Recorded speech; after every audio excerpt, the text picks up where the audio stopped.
의사는 단순한 염좌라고 판단했지만 나중에 여러 병원을 다니고 알게 된 건 4, 5번 허리디스크가 엄청 터져나와 있었다. 여기서 잠깐 허리디스크에 대해서 말하자면 사람들은 대부분 경미한 허리디스크를 가지고 있다. 대부분 허리디스크라고 부르지만 추압판 퇴축이라는 병명으로 뼈 사이에 찹쌀떡같이 말랑한 수액이 자리 잡고 있는데 이 시골 수액이 터져서 신경을 건드리면 인간은 좆되는 이 시스템이다. 그런데 어떤 사람들 중에는 디스크가 터졌는데도 신경을 비껴가서 전혀 통증을 느끼지 못하는 사람들도 있으며 또 어떤 사람은 정말 경미하게 디스크가 튀어나온 폐면 정도인데도 너무 아프다며 소리를 지르는 사람도 없다. 이런 유전적인 것도 있고 또 사람마다 다른 것도 한몫해서 아직까지도 의사나 그쪽 전문 분야마다 말도 다르며 무엇을 딱 하나 믿고 가기가 어려운 분야이다. 죽지는 않지만 죽고 싶은 병 중에 하나이며 왜 그런지는 난 또 나중에서야 더 알게 된다. 그렇게 의사에게 오진을 진단받고 일주일간 입원을 하기로 결정했는데 마침 그때는 1, 2년간 심각한 위장병으로 인해 위내시경을 1년에 2번 정도 하던 때였다. 아, 속 아파. 조금만 먹어도 속이 조여와서 검사를 했지만 위험 정도라는 말밖에 듣지 못했고 약은 약대로 처먹고 있던 때였다. 그런데 이번 기간이 더 심해져 아주 조금만 먹어도 배탈이 나 난 이번 일주일 동안 단 한 끼도 먹지 못해 10kg이 빠져서 태어나게 된다. 이제 전보다 훨씬 괜찮죠? 네, 거봐요. 푹 쉬면 괜찮아질 거라고 했잖아요. 퇴원하시면 운동도 하시고 하세요. 다행히 태어날 때쯤엔 한 5분에서 10분 정도 걷고 앉을 수 있어서 혼자 버스를 타고 겨우 집에 돌아왔다. 그런데 그 이후부터가 오히려 본격적인 시작이었던 셈이다. 아, 다 쉬었네. 버려야겠다. 인터넷을 뒤진 후 허리디스크의 신상 안정을 무조건 해야 한다는 정보를 알게 된 후 난 하루 종일 누워 있었다. 잠시 설거지를 하거나 이를 닦을 때 허리부터 왼쪽 발바닥까지 방사통이 내려와 다리가 펴질 듯한 느낌이 들어 서 있지를 못하고 다시 누워야 했다. 이제요. 나 10분 이상을 서 있거나 걷지를 못하겠다. 일단 아무 생각하지 말고 쉬어. 몸이 나아야 뭐라도 하지. 이제 뭐 그래야지. 산 넘어 산이네. 그리고 원래 취직하려고 했던 거 다시 생각해봤는데 몸도 이렇고 당분간은 힘들 것 같아서 다시 웹툰 하나 더 만들어서 투고할 거라고.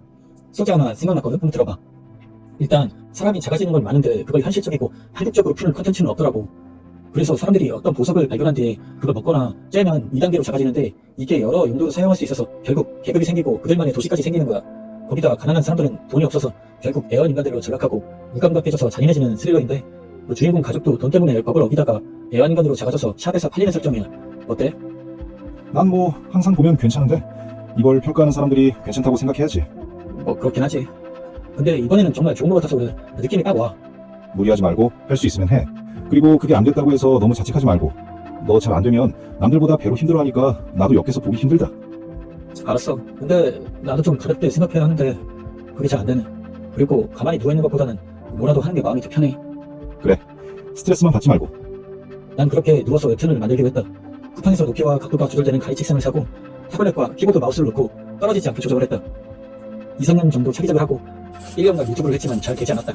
그럼에도 이렇게 누워서라도 하는 걸 보니 난 뭔가에 꼭 쓰여있는 것 같은 느낌이었다. 그건 여러 가지 감정들이 들어있었지만 가장 많이 차지하는 감정은 분노와 해외감이라는 감정이었다. 시간이 지나 한 달 반 정도 누워서 웹툰을 펼지만 몸은 그대로 있다. 잠시 화장실을 다녀오고 눕고 밥도 거의 사선으로 누워서 먹었다. 난 더 이상 통증이 줄어들지 않자 동네 병원을 한번 다녀오기로 결심했다. 형체를 얻어 타고 동네 병원에서 진료를 보는데 MRI를 돌려보는데 10,000원이 들어간다. 아이고, 디스크가 대차게 터졌네요. 많이 아프셨겠어요. 네, 근데 지금 한 달 반 동안 누워 있었거든요. 근데 똑같아요. 서 있는 것도 걷는 것도 10분 이상 하기가 힘들고요. 일단 약이랑 물리치료랑 주사치료가 있어요. 먼저 주사치료를 하면서 경과를 지켜보는 게 좋을 듯 합니다. 주사 치료라면 스테로이드 주사를 말하는 겁니다. 그럼 일단은 오늘은 물리치료만 받고 좀 더 알아보고 다시 올게요. 네, 그럽시다. 난 그때 스테로이드 주사로 허리를 치료했는지 처음 알았다. 그리고 항상 병원에 가면 치료가 되었기 때문에 이번에도 병원만 다니면 어느 정도 나아질 거라는 희망을 가지고 있었다. 그런데 네이버에 척추 카페라는 곳에 들어갔는데 왜 이 병이 죽고 싶은 병인지 그때서야 알았다. 전 디스크가 터지고 일도 못하게 되어서 이혼하고 단칸방에 혼자가 되었습니다. 벌써 5년째 아는 사람 가게에서 잠깐 알바라도 하는데 눈치 보여요. 지금은 약으로 버티고 있어요. 목 디스크가 생기고 24시간 통증에 시달려요. 차라리 죽고 싶어요. 아무리 치료해도 낫지를 않습니다. 아파보지 않은 사람들이 운동해라, 꾀병이다. 그 말들도 미칠 것 같아요. 양방 한방 결국엔 나사까지 박는 수술을 했고 별의 별 치료를 했는데 10년 동안 낫질 않네요. 아직도 허리 때문에 아무것도 하지 못하고 죽지 못해 살고 있습니다. 뭐? 10년? 수술까지 했는데 아직도 아프다고? 아니 이런 사람들이 왜 이렇게 많아? 거기다 스테로이드 주사를 맞아라, 맞지 말아라, 부작용 이야기에 미치겠네. 사람마다 말이 왜 이렇게 다 달라. 계속 그 글들이 마음속에 들렸다. 마치 그 글이 지옥불에 떨어져 발버둥 치는 사람들을 넘쳐나는 것 같았기 때문이다. 몇 년을 치료해도 심지어 수술까지 했는데 낫지가 않았다는 글들. 난 속으로 그 일이 내가 될 거라고 생각도 못했고 하고 싶지도 않았다. 저요? 네, 저도 허리가 굉장히 안 좋아서 마비까지 갔었어요. 그래서 수술했죠. 아이고, 지금은 괜찮으세요? 네, 운동도 하고 지금 관리해서 괜찮습니다. 그래, 저렇게 심한 사람들도 나는데 나도 낫겠지. 날 거야. 일단 웹툰 투고는 마치자.